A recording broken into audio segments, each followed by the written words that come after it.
I guess we should just jump straight to the newest film.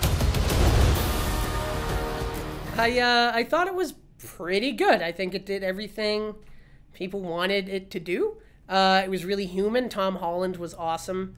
It was a really good Spider-Man adventure. It didn't do the thing that I think a lot of people want Marvel movies to do. It didn't set up a lot, which is nice. It was a nice self-contained story.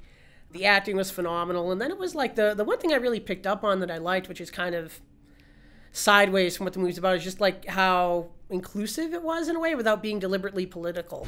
The whole cast, when we're all together, it's been such a delight. Woo!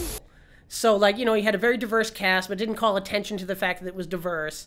You know, and it was a very 21st century movie, and it felt like high school because, you know, it was all these people of different, you know, backgrounds and ethnicities and sizes and shapes coming together, and they all seemed to like each other. You know, even the bully Flash Thompson, who instead of being like a big jock is like a snobby, super smart guy. Even he isn't like, you know, I'm gonna beat you up, Parker. I don't want to fight you, Flash. I wouldn't want to fight me neither. I bring it! Come on, Parker! He's just a jerk. One of the main differences in the previous movies is that we don't really have a bully. His main rival is Flash. What's up, Parker? They have this really funny back and forth. You can't just quit on us, stroll up, and be welcomed back by everyone. Yeah. You know, and it felt very human compared to the Amazing Spider-Man series where, like, Peter Parker was the world's most handsome, cool, charming, in shape nerd that no one liked ever. Peter Parker was just an attractive, intelligent, likable, athletic, well-dressed teenage loser. Which didn't make any sense to me. Exactly. And then in the Spider-Man where, you know, everyone gave Tobey Maguire a lot of crap for being... a crybaby? No. Please. Please don't say that. Yeah, for being a crybaby and being old, or looking old. He was like 24 when he got cast, but... The issue with the original Spider-Man movies is Sam Raimi was making a human movie that he threw some action into. The truth is, you don't know what you feel. Except you know what kind of man you want to be. But yeah, regarding Homecoming, I thought it was great. I thought it was funny. Mr. Stark, here's my report for tonight. I stopped a Grand Theft bicycle. Hey, could you do me a favor? Hold on to that.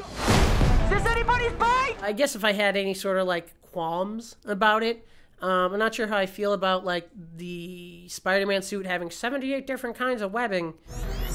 Good evening, Peter. You have 576 possible web shooter combinations. Or like these technical aspects to his suit, because it means he didn't make his suit. It had to be bequeathed upon him. Activating parachute.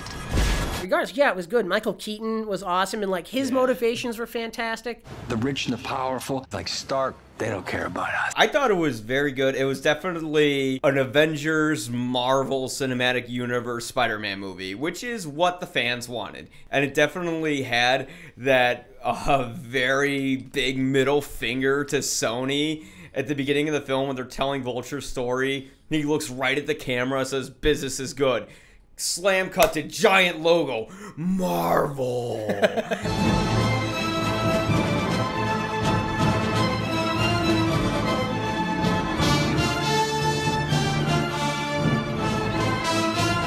But I think it's one of these jabs. Sony doesn't care because I think they're probably going to end up they're splitting the profits or something, right? So the more money this movie makes, the better for Sony, and it helps them with their however many Spider-Man spin-offs they have in development for some inexplicable reason. So it's good for everybody, but like even the title is a jab. It's like Spider-Man's finally come into the Marvel phone. Yes, you know? Exactly. It's like, oh, it's about the homecoming dance. Yeah, sure it is. Yeah.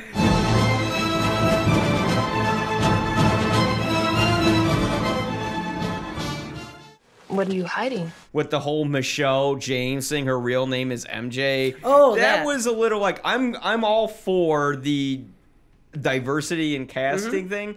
But when you break away too much from what a character is...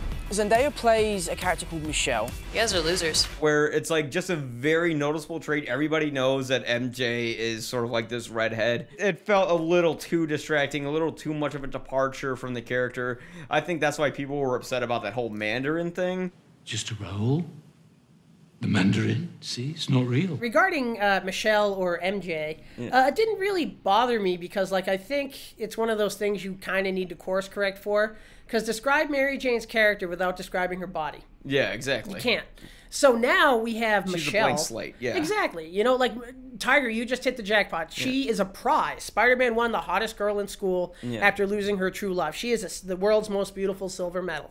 So now in this movie, what you have is her character is socially conscious. You know, she's smart as shit. Can we go already? Because I was hoping to get in some light protesting in front of one of the embassies before dinner. And that's the kind of, like, person that I think, like, this Peter Parker would ultimately be able to match and have a relationship with. The lack of interpersonal humanity a lot of the times can be tough because it makes it hard to invest in the characters' stories. It's just frustrating because, like, the movie itself is good. It's well made, it's cohesive, it's really funny. I enjoyed it a lot, but, like, I'm missing an element of heart beyond, like, oh, Peter Parker is kind of a nerdy college student who has to fight, or high school student that has to, you know, fight with, you know, bad guys and also maintain a life. Like, what are his personal desires? We pick up right after the battle with the Avengers, where I must face my biggest, darkest, craziest challenge yet. The Vulture?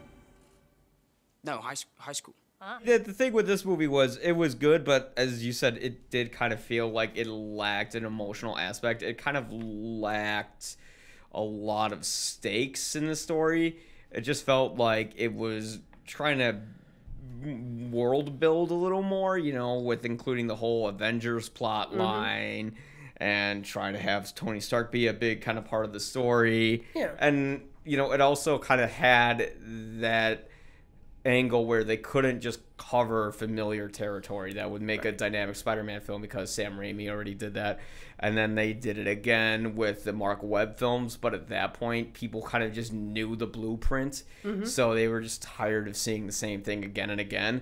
So here they avoided all of that. We don't do the spider bite. We don't do the death of Uncle Ben. We've seen that before. And by still making a cohesive movie and kind of making a fan service film, I always think of it sort of as like the Force Awakens of the Spider-Man films, where you shift the car in the right direction. Now with the next film, take it into another direction. Oh, you know, man. drive it somewhere else, you know, see what you can do. What did you think of Tom Holland as Spider-Man? I think it was great. I think it was awesome. Tom is enthusiastic and bright and gifted and a very physically talented guy.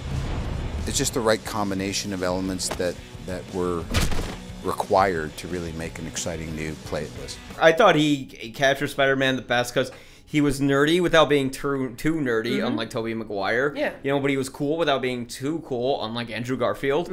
Andrew Garfield nailed that with Spider-Man. He was a great Spider-Man. Yeah. He wasn't a great Peter Parker, but he was a great Spider-Man. You want me to come down there so you can kill me? Yes! I'll be right there. There's no place like home.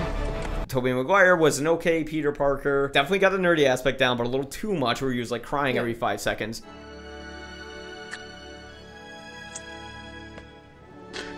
But his Spider-Man was just kind of like, oh, there's Tobey Maguire in a Spider-Man suit, you know? It's you who's out, Gobby. Out of your mind. Wrong answer! Tom Holland really encompassed what Spider-Man is, and I just dug him. He was great at it. Yeah, and I think he fits in perfect with this. It'll be interesting to see where they go.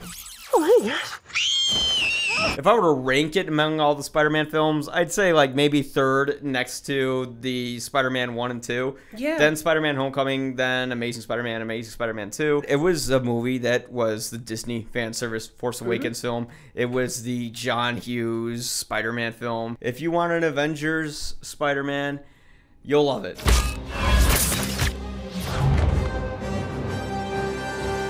The more I think about the movie, the less I like it, which is weird. It was solid good, it was hearty, it was everything people wanted it to be, but Yeah. I think one of the rules of writing and of creation in general is you very rarely want to give people everything they want. You want to give them something they didn't know they needed. See Spider-Man Homecoming. Yeah, I mean, if you want these movies to keep going, which I think we all do, keep seeing them.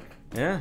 Yeah. And in the meantime, Hollywood's still creatively bankrupt. I gotta be honest. Like, I come in doing this, and I'm like, another comic book movie? Yeah. Are you getting sick of these comic book films? And I bought $50 worth of Yeah, but you know what? So merchandise. is my favorite food. My favorite food is nutritiously bankrupt, and I love it. I'm having some fried chicken when I get home. Is it good for me? No, but I love it so much because it's consistent. I know what it's going to taste like. It's going to fill my tummy with good feelings until I wake up tomorrow realizing it was all for naught. We're all hypocrites. Yeah, exactly. Yeah, no, it's all good.